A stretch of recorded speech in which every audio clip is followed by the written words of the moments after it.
नमस्कार सभी श्रोतागणों को।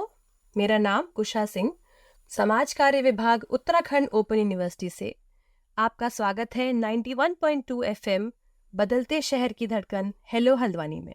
तो आज का जो विषय है, आज जिस बारे में हम बात करना चाहते हैं वो एक ऐसा विषय है जिसके बारे में लोग अक्सर चर्चा नहीं करते। ये विषय कुछ ऐसा है जिसको लोग बहुत बुरा मानते थे और आज भी शायद कहीं ना कहीं बुरा मानते ही हैं। तो आज का विषय है टॉयलेट्स। जी हाँ, आज के दिन यानी कि 19 नवंबर को 2023 हम आज मना रहे हैं विश्व शौचालय दिवस, जो हर साल 19 नवंबर को मनाया जाता है। तो विश्व शौचालय दिवस के दिन हम बात करना चाहेंगे कि टॉयलेट्स के बारे में, और हम आज आपके सबके समक्ष ये बात बोलना चाहेंगे कि जो टॉयलेट्स हैं वो एक सार्वजनिक स्वास्थ्य की आधारशिला है और पर्यावरण की रक्षा में महत्वपूर्ण भूमिका निभाते हैं।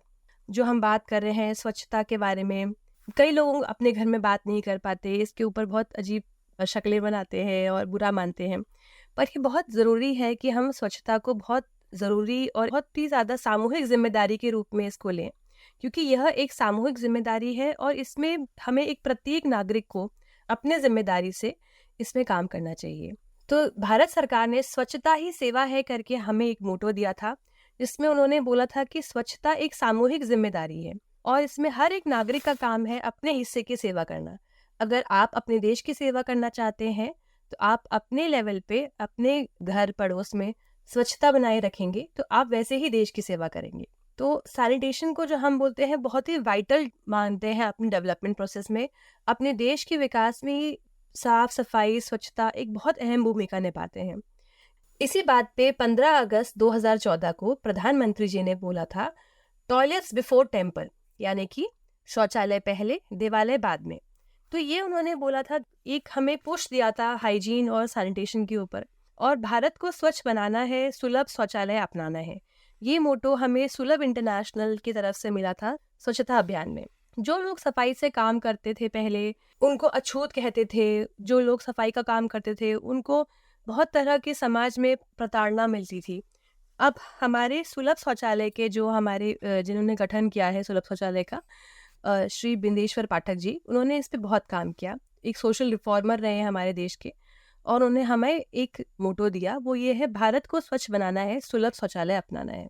इसी के साथ जब हम टॉयलेट के ऊपर बात करते हैं, हम ये भी जानते हैं कि शौचालय जो है वो सिर्फ डेफिकेशन का प्रोसेस नहीं होता, टॉयलेट स्वच्छता में भी बहुत ज़रूरी रोल निभाता है। हमारे हेल्थ पे भी बहुत बड़ा रोल होता है टॉयलेट्स का। वैसे ही महिलाओं और किशोरियों में हम जानते हैं, जैसे माहवारी की जो टाइम होता है उस समय उनको अपने स्वास्थ्य के लिए, अपनी स्वच्छता के लिए टॉयलेट्स बहुत ज़रूरी होती है। तो मासिक धर्म के दौरान उनको स्वच्छता पूर्वक प्रबंधन मिलना बहुत ज़रूरी होता है और ये उनकी गरिमा से जुड़ा हुआ हिस्सा होता है। किशोरावस्था के दौरान किशोरियों में जो माहवारी का चक्र की शुरुआत होती है, उस समय ये बहुत ज़रूरी है कि हम उनको ये जानकारी दें कि अस्वच्छता से होने वाली बीमारियां क्या क्या होती हैं और क्या क्या संक्रमण हो सकता है। क्योंकि अगर शुरुआत में ही हमने अपनी बेटियों को ये नहीं सिखाया कि स्वच्छ कैसे रहना है और अपने हाइजीन के बारे में कैसे ख्याल रखना है, तो उनको आगे भी दिक्कत पड़ेगी। इसीलिए मासिक धर्म के दौरान औरतों में, महिलाओं में, किशोरियों में बहुत ज़रूरी है कि हम टॉयलेट्स हमारे घर में हो। तो इसी के साथ हम बात करेंगे कि यूनाइटेड नेशंस ने आज के दिन की क्या थीम रखी है। तो इस बार का जो विषय है वो है त्वरित परिवर्तन, यानी कि एक्सेलरेटिंग चेंज।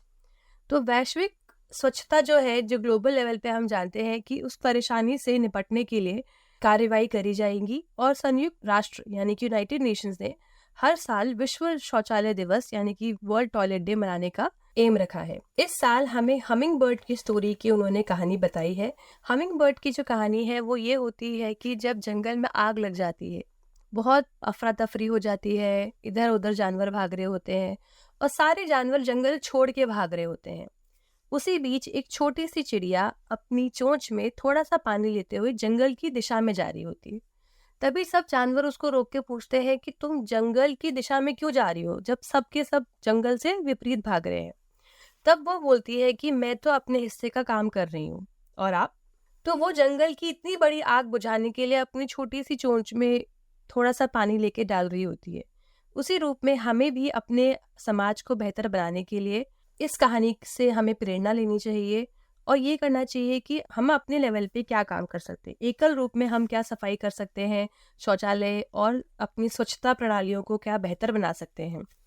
इसी दिन उन्होंने कुछ गतिविधियां शामिल करी हैं यूनाइटेड नेशंस की तरफ से, और 4 मैं आपके सामने पॉइंट्स रखना चाहती हूँ। जैसे पहले तो था कि ब्रेकिंग टैबूज, कि हम बातें करें, हम अपने टॉयलेट के बारे में, अपनी हेल्थ के बारे में, अपने स्वच्छ पानी के बारे में, माहवारी के बारे में, इन सब की जो कनेक्शन है उनके बारे में बातें करें, क्योंकि ये बहुत ज़रूरी है। हमारे अच्छी स्वास्थ्य के लिए हमें अच्छा टॉयलेट होना ज़रूरी है, स्वच्छ पानी होना ज़रूरी है। जैसे अभी हमने माहवारी की बात करी, मेंस्ट्रुएशन में जो प्रॉब्लम्स होती हैं उसमें भी स्वच्छता कितना अहम रोल प्ले करती है। उसके बाद यूनाइटेड नेशंस की तरफ से बोला गया है कि हम अपने जो लीक करते हुए पानी की पाइप हैं या फ्लश है या हमारा सिस्टम है, जो भी मेंटेनेंस का काम है, हम उसको ठीक करा सकते हैं अपने लेवल पे, हम जो कर सकते हैं। उसके बाद है पोल्यूशन को रोकना, जैसे कि हम अपना फूड का, खाने का जो बर्बादी करते हैं उसको हम रोक सकते हैं। अलग अलग तरीके से जो टॉयलेट्स में, ड्रेन्स में लोग अलग अलग चीज़ें फेंक देते हैं, तेल डाल देते हैं, दवाइयाँ डाल देते हैं, बिना सोचे समझे कि उसका क्या होगा, वो कहाँ जा रहा है, उससे हमारा पानी कितना प्रदूषित हो रहा है। उसके बाद हम ये कर सकते हैं बिल्ड प्रेशर। तो हमारे जो रिप्रेजेंटेटिव्स हैं, हमारे जो अध्यक्ष होते हैं हमारे क्षेत्र के, कॉन्स्टिट्यूएंसी के, हम अपने जो इलेक्टेड रिप्रेजेंटेटिव्स हैं उन पे हम प्रेशराइज करें कि वो स्वच्छता और स्वच्छ पानी, स्वच्छ टॉयलेट के ऊपर क्या काम कर रहे हैं।